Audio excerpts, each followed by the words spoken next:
Welcome to TBD with Coach Kraushaar, where we talk about a little bit of everything. We go from arts to athletics in our local community of Muscatine, Wilton, Durant, Louisa Muscatine, all the schools represented on this side of the river in southeast Iowa. Brought to you by Chamberlain Heating and Air Conditioning, your local leaders in HVAC as well as outdoor living. Make sure you stay tuned for the end of the episode where you can see a video, a cooking demonstration of a brisket that I made on a Green Mountain grill that you can get at Chamberlain Heating and Air Conditioning. Fine products, fine people, always supporting local community youth events as well as events like the Domestic Violence Shelter in Muscatine that they do a big fundraiser for every October. So find people down at Chamberlain Heating and Air Conditioning and your exclusive sponsor of TBD with Coach Kraushaar. So without further ado, let's go ahead and bring our guests in today. I'm excited because it's the 20-year anniversary of the Muscatine Muskie Softball State Championship team, the class of 2000, the 2000 Muskies. And we've got several representatives of that team with us tonight.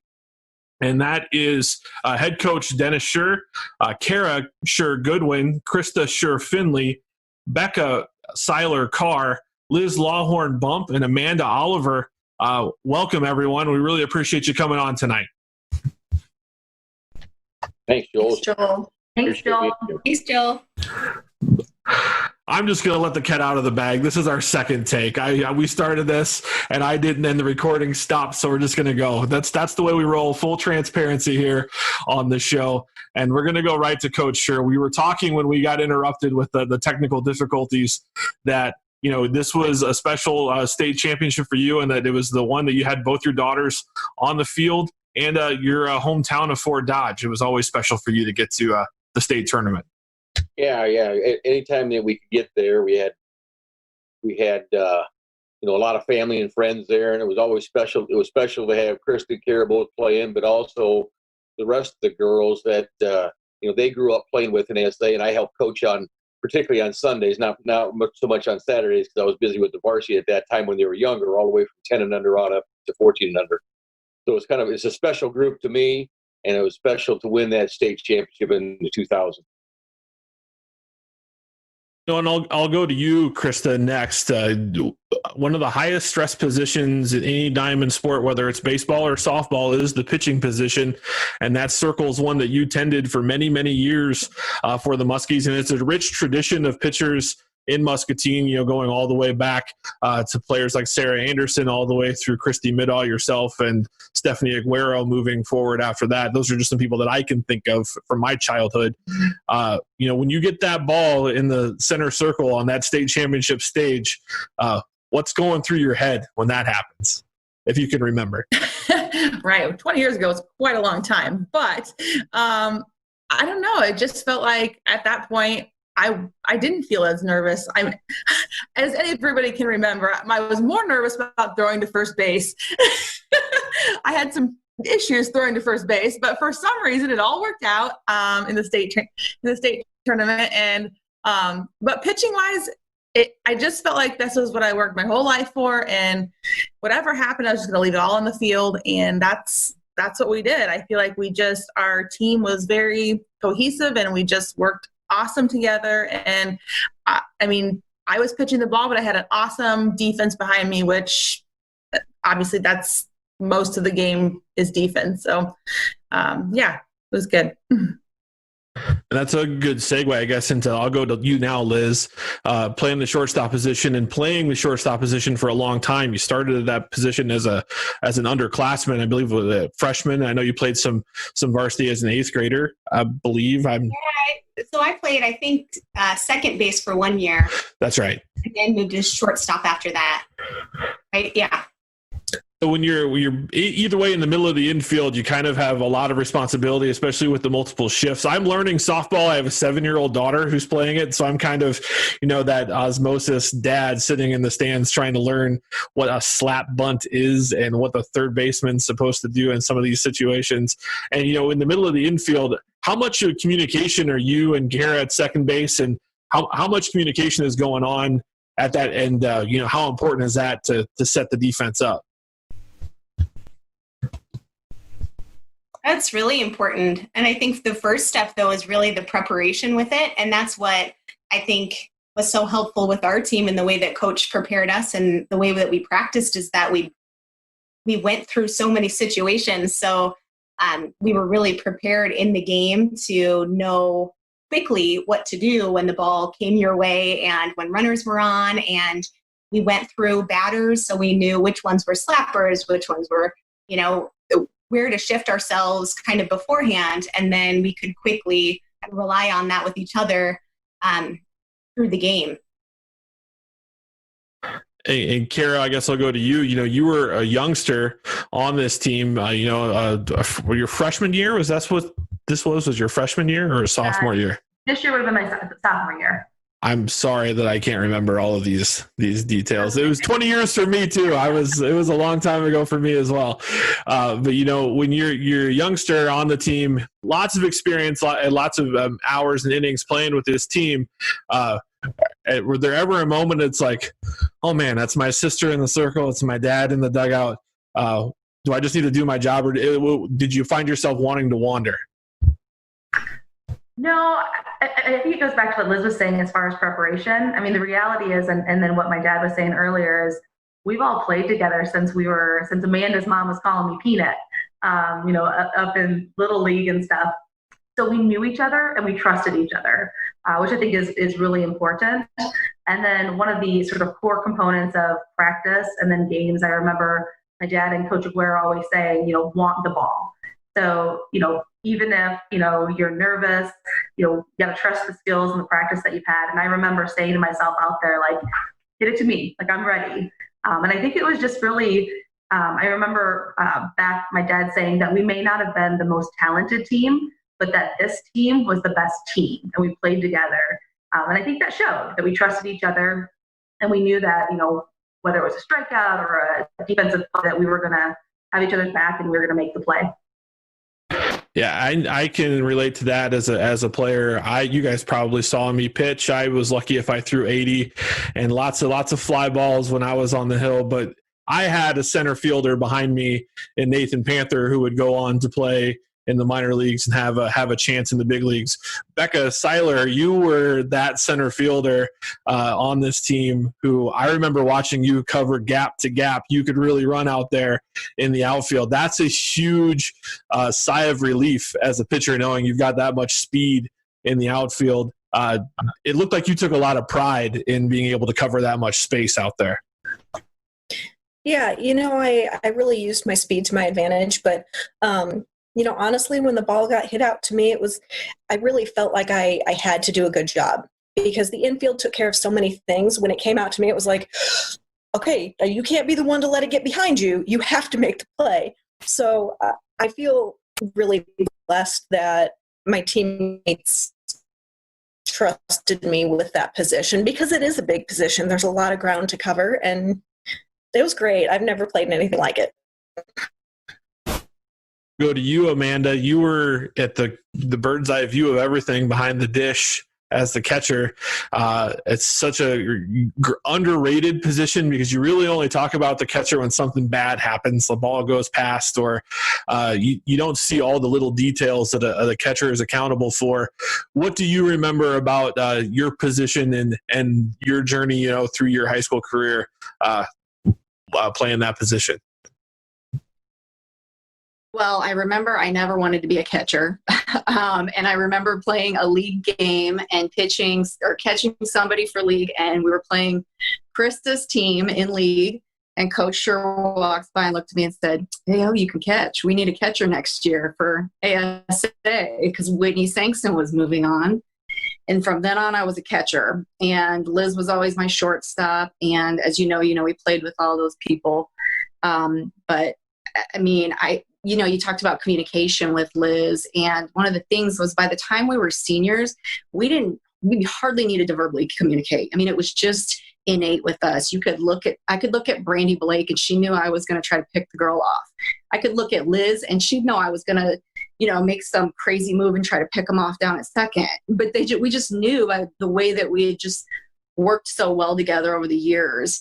And, Kara was really young, but she was always super solid in her position. And she had such a composure about her that, you don't find in somebody so young. And Becca, same thing. She just, she stepped in. The big thing that I remember is the transition from that legacy of those girls 2 years before us.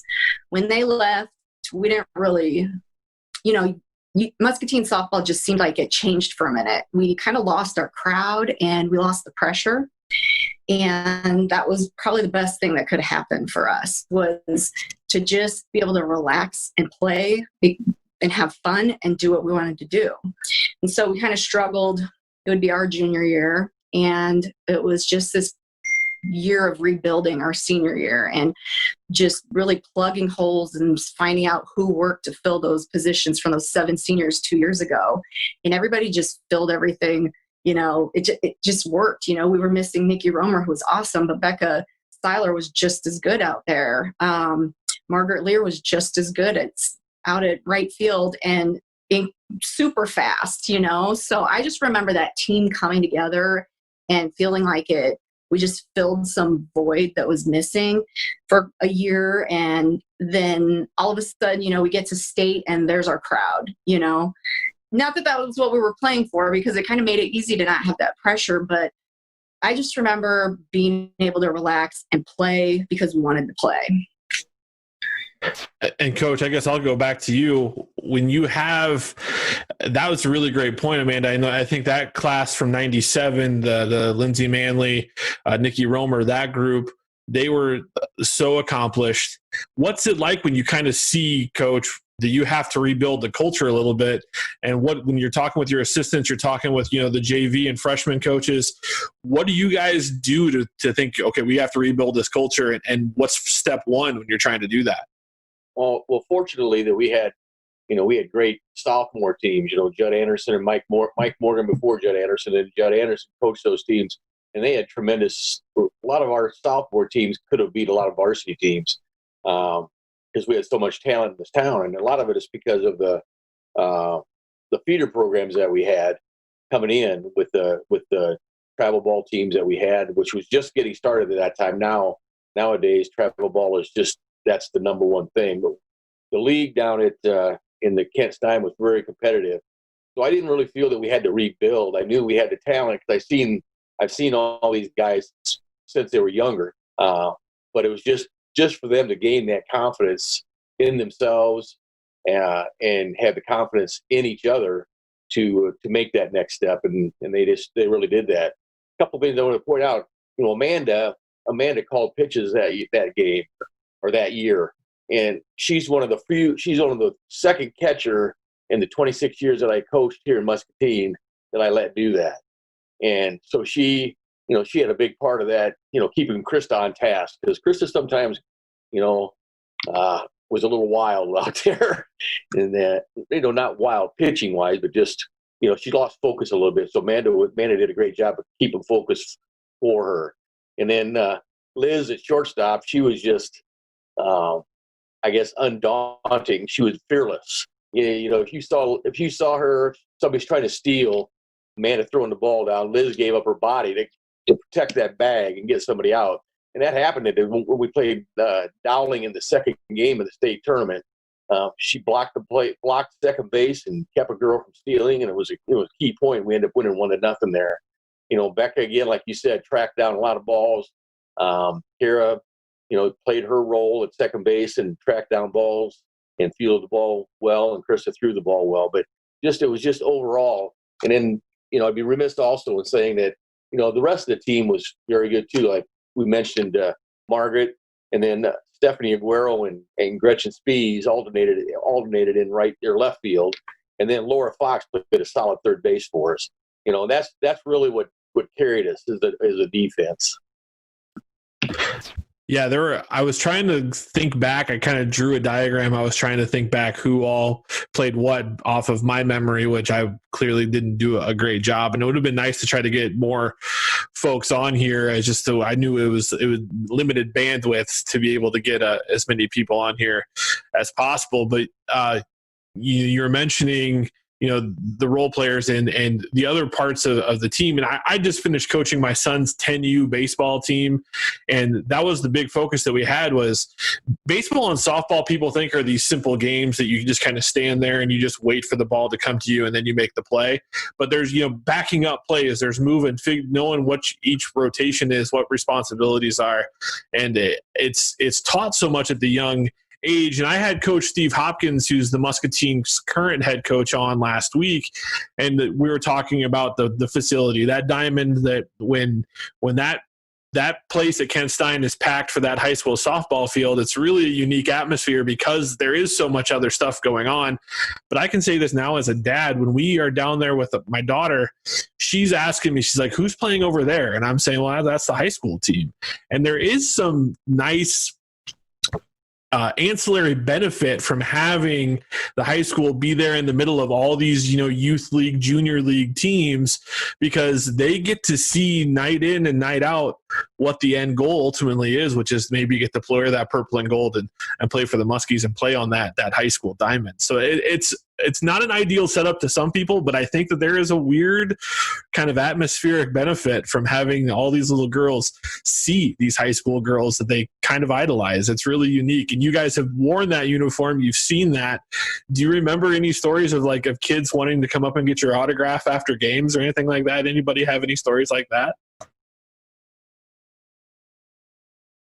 Don't. I was talking about the field, though, that is probably something that sticks with me, that I still, to this day, feel the feels about that field. And it's like magical in a way. And maybe it was because when we were younger, playing in Bantam leagues and all of that stuff, we saw that field and we saw the high school girls on it. And it was, to actually get there and play. But I think also part of, and playing in the summertime at that field and at dusk, there was something just magic to me about being on that field in the summer, playing a doubleheader, and being kind of, you're surrounded by the fields. And I've played on a lot of fields since then, and I've never had that same feeling that I did when I was on the varsity team and would go out there to play. I loved being out on that field to get to play the game. You stole one of my questions there, Liz. I was actually going to ask you, you played in some big games in the Mississippi Athletic Conference. You obviously played in the state championship in Fort Dodge. I was going to ask you how that compared to playing in the Women's Division I College World Series at the University of Nebraska, like you had the opportunity to do after high school. Yeah, I'm totally different, feeling in ways. And I was a role player, and I didn't have a starting position when we played in the World Series. And it was, it was really cool experience for sure. And I think, but just being, for that, it was my first year in college being on that team. And so it was just kind of the awe of all of it and going to the World Series and all of the memories of that. But still something so special to me with the high school program, because I was playing with the girls I've played with for so long, and we had played together, and that was a goal of ours for years, which was, different. And it was just, to me, when you get to the college level, especially there, it's a job, and you're working really hard to do that. But that high school level and that game was just so much fun. It was work. We worked really hard. We had such a great, disciplined program and all of that. But those memories from that, that's probably what sticks with me, is just how much fun it really was to be out there and to play, and then to cap off all of those years with the championship was just awesome. Funny, Liz, when you were just talking about the feeling of the field, when Joel was describing the field sort of back in Kent Stein in the middle, I got chills, and I was like, remember that field? I know, I remember the most random people would show up at our games. It'd be the second game, kind of late and getting dark. And I would see people that had moved hundreds of miles away. And for some reason, when they made a trip back home to Muscatine, they came down to the ballpark and ended up at our game. I'm like, hey, it's like everybody ended up there, like Joel said. Everybody's looking who's playing there. And slowly the crowd gets bigger, and it's just such an atmosphere that you can't describe. Yeah, I'm down there 4 nights a week now. I've got 3 kids who play ball, and it feels exactly the same. Again, coaching my son's team, I felt exactly the same way coaching his team 2 nights ago to the championship that I felt when I was 12 years old playing on that same diamond. It's a weird how that Kent Stein Park in Muscatine has that power over kids who grew up playing there. You think of the notorious characters like Cowboy, who never missed a single game, it seemed like, at our games. Just iconic characters that we all experienced. Now, Krista and Becca, you guys also were college teammates too at Simpson College. Did you ever find yourselves, in a hidden moment saying, man, this is fun, but it's just not quite the same as it was back home? Yeah, absolutely. It was. The atmosphere was completely different, under the lights playing at Kent Stein versus, a daytime game at Simpson it just didn't have the same power, I guess. And, Kristen, I'm so glad that I got to play with her again. It felt like a piece of home for me. At a hard time in transitioning into college ball. And she was really kind of a rock for me at that time. Yeah, I would have to agree with that. I loved my college experience. I loved playing at Simpson. It just was definitely a different feel. Going back to what Liz said about all of us just growing up together and just had a common goal. Like our goal was to get to the state championship. And get to the state tournament, once we got to the state tournament, then we needed to finish that goal for, to win the state championship. And I just remember also growing up as a little girl in the 1989 state championship, I was 7, I think. And walking out on that field in 2000, it was took me back to when I was 7 watching Muskie Softball pitch in the state championship, and just the feelings and the memories and how excited she was. I could remember that. And as I was standing out on the field, living the moment, and it was just a really crazy feeling. And I guess I just want to also say, I've been thinking about this a lot then just this last week since the Muskies are at the state tournament, or we're at the state tournament again. And we really, really the lucky few, because there's not many people that are able to say they are state champions, and it's a long, hard road to get there. And I still 20 years later, I'm super proud of us that we were able to do that. Hear, hear. And If you look at any of the news articles of pictures of Krista on the front, on the paper, there's not one where her feet are touching the ground. She's that excited the whole time. Yeah. I mean, it was obviously for all of us, it was just a dream in progress, and that came to fruition. And I'm super duper thankful for that. And one of my friends, lives in Fort Dodge, and she said that they're in the state championship for the first time in the school's history. Oh, wow. I mean, it's very few and far between that you can get there. And for us to have that experience and share that experience with each other is just, it's we'll always have that bond. And I love that. Yeah. I think I lost you. Yeah, we cut it out. Yeah. Sorry, I was saying that one of my college. How is that better now? There. Yeah, you're back. Yeah.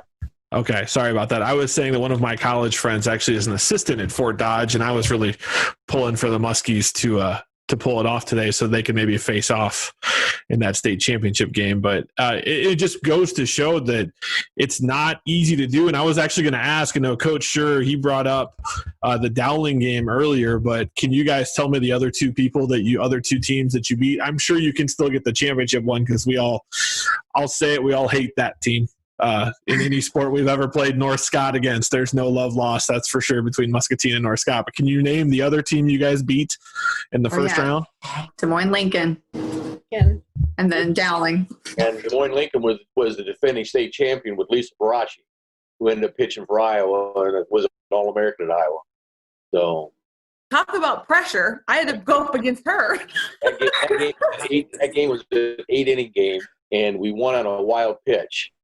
Margaret Lear was on third base, and the ball didn't get by the catcher very far. And the headlines in the Muscatine Journal was Lear jets home. And I think when she went, it was like the great big, like, yeah, no. Did you send her or did she go on her own? No, that's one of those She things went. that you can't, by the time you react and send somebody, it's too late. So it's just something that has to be instinctive. And fortunately, she took her instincts and went with them. Mm-hmm. Who still has the cereal box? Oh, I just got rid of We it. still have ours down in our basement. I think my mom has. My ours. sister I made me see get rid of once in a it. while in the basement when I make it back home. yeah, mine's at my parents' house too. My sister told Is that the one? Yep. So I don't know, Joel, if you knew this, but we won that state championship, and about over the 4th of July weekend, we play in the Iowa City West tournament, and they have it at the Hawkeye complex, and we got 10 run by Des Moines East that same year. That's the first and only time that a team that I coached got 10 run, and I almost got thrown out of the game. And I don't know if Amanda remembers this, but I went up and started yelling at the umpire because I didn't feel he was given a wide enough plate. And Amanda just kind of looks at me and says, "Hey, coach, he can't hear you. He has earplugs in." So I kind of said, "Okay." So I just walked away. I probably should have been thrown out, but he never did. Yeah, I have a funny story about the cereal box. So my freshman year at Morningside in Sioux City, one of my hallmates, his girlfriend was on the softball team, and it was a player from the Dowling team. And we were, playing video games or something one night, and she had found out I was from Muscatine, and she was, bemoaning the loss at the state tournament. Because this is only probably 9 weeks after this had happened. We're all freshmen in college.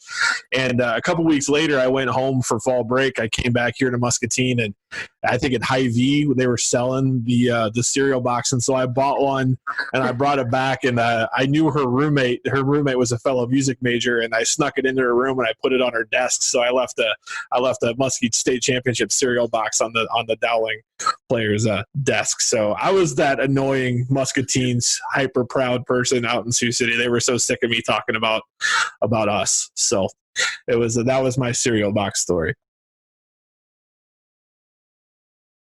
Good job, Joel. She really appreciated that, didn't she?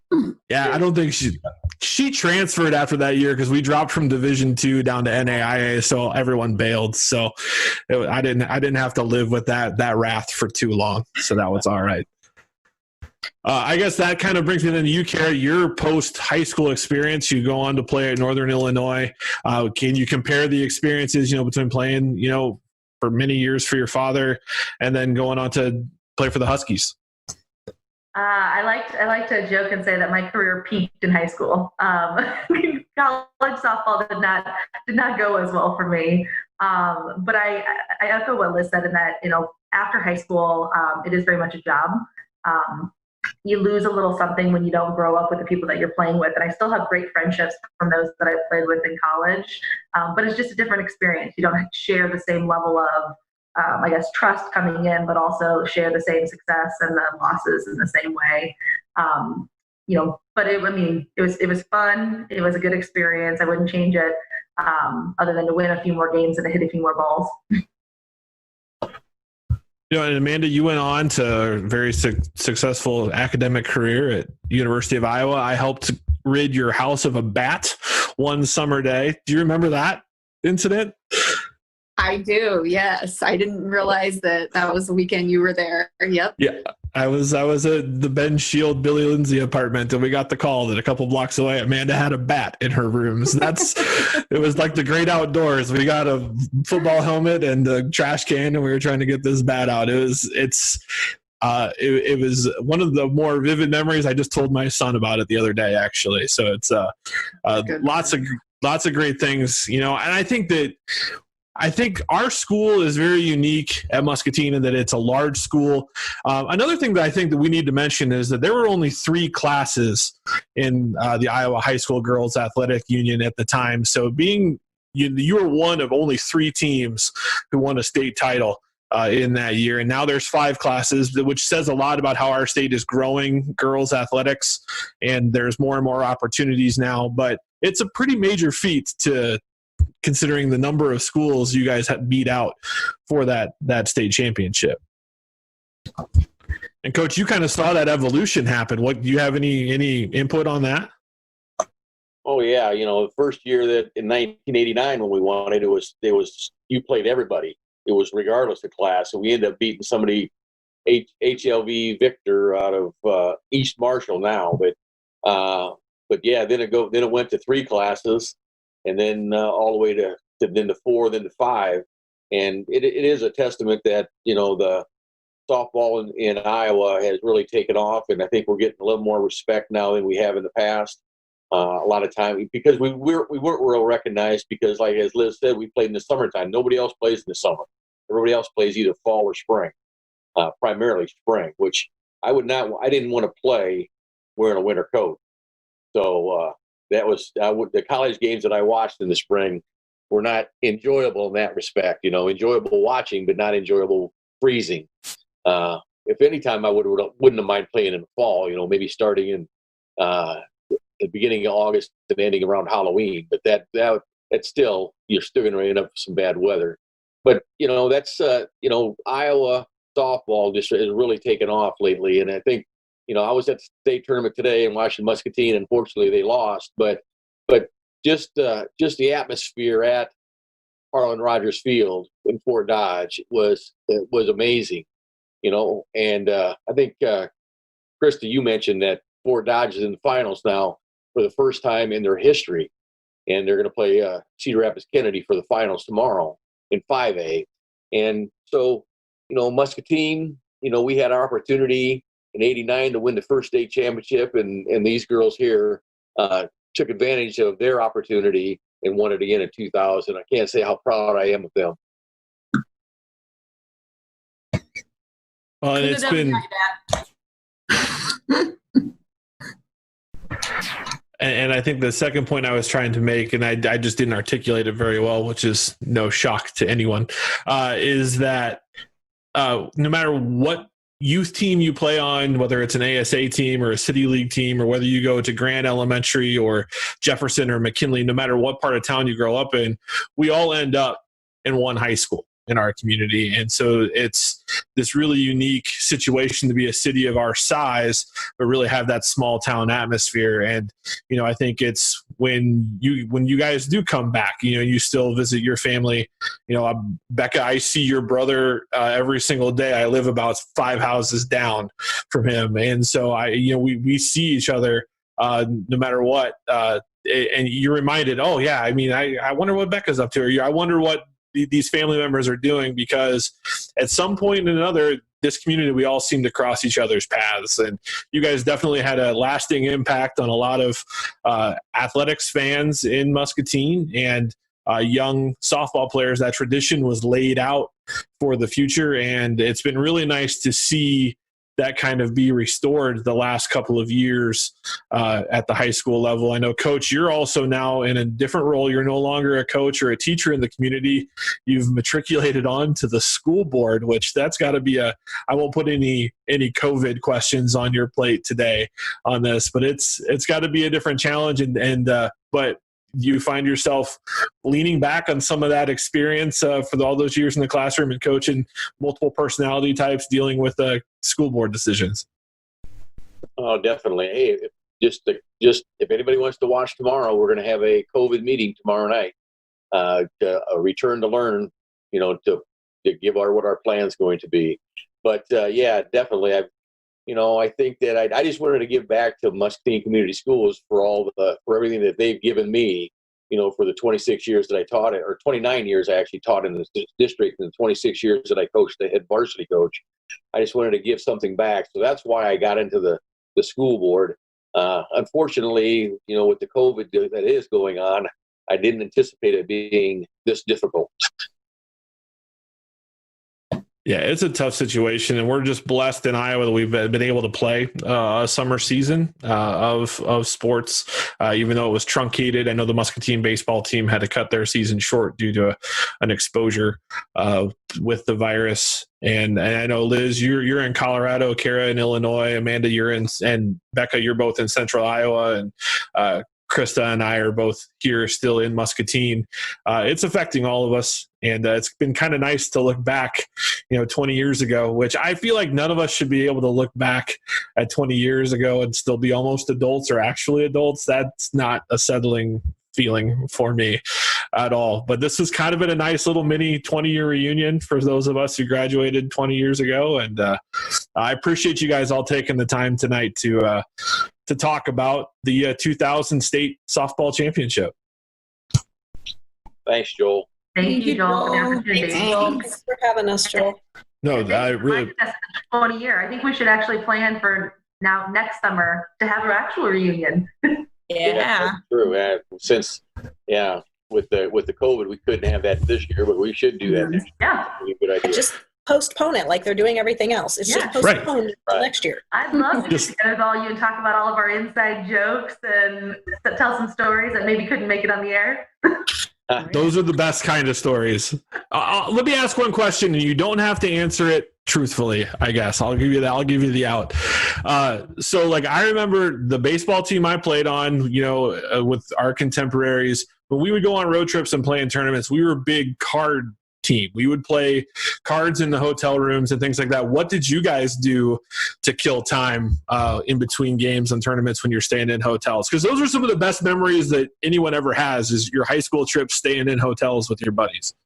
I remember one year painting rocks. Krista, do you remember that? No. It was so boring. We were trying to just stay out of trouble, and Kelly Maxwell, that's right up her alley. She's like, "You guys want to paint rocks?" We're like, "Okay." I feel like that is a euphemism for something. No, we painted rocks. Made a lot of t-shirts and some puff paint, some tie-dye. Krista Snakes made some appearances. I was gonna say,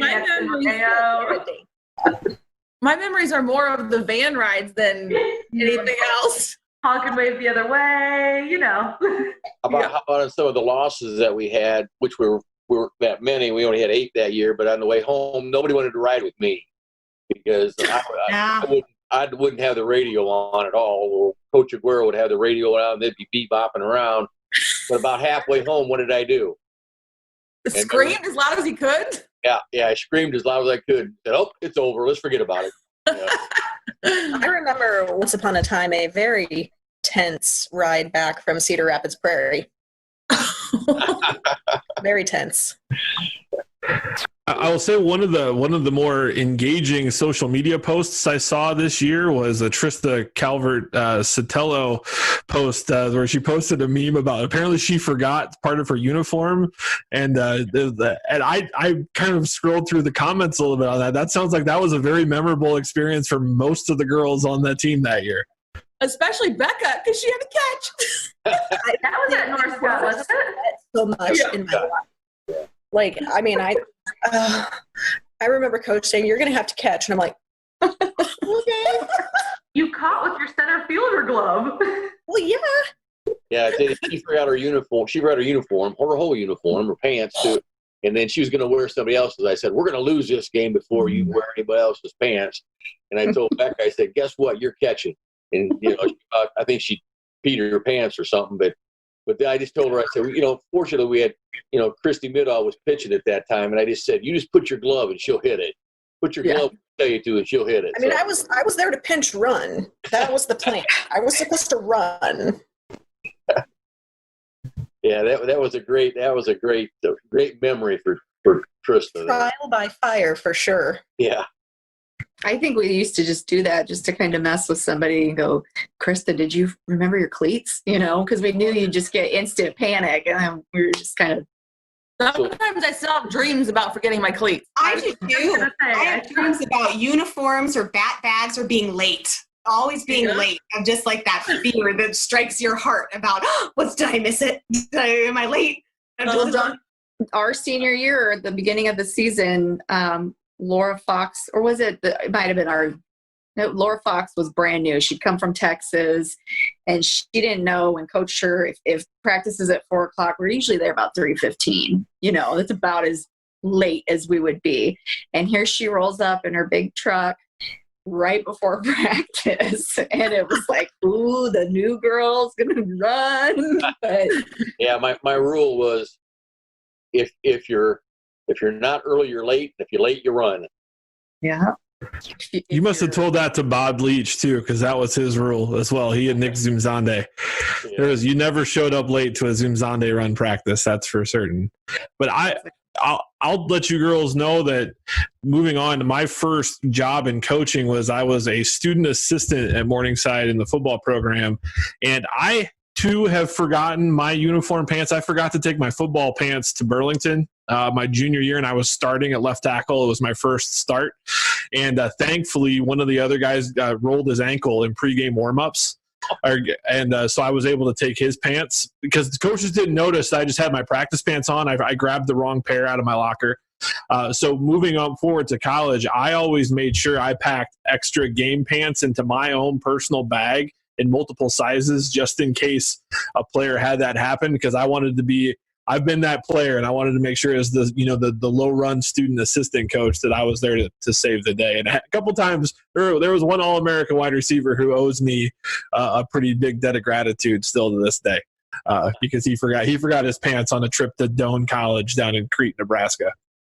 So it's a great one. And those are the kind of stories that you guys get to have forever. And don't write a book, just keep them between yourselves. And thanks for sharing a couple of them with us tonight. This has been really fun, guys. I like all of you a lot. I've known a lot of you for a long time, and I'm really glad that we got to kick the tires on some good memories here. So thanks so much for doing this, guys. Yep, thank you. Thanks, Joel. So good to see you. Good to see everybody. Yeah, you too. Yep. See you guys. Take care. Thank you so much. Bye.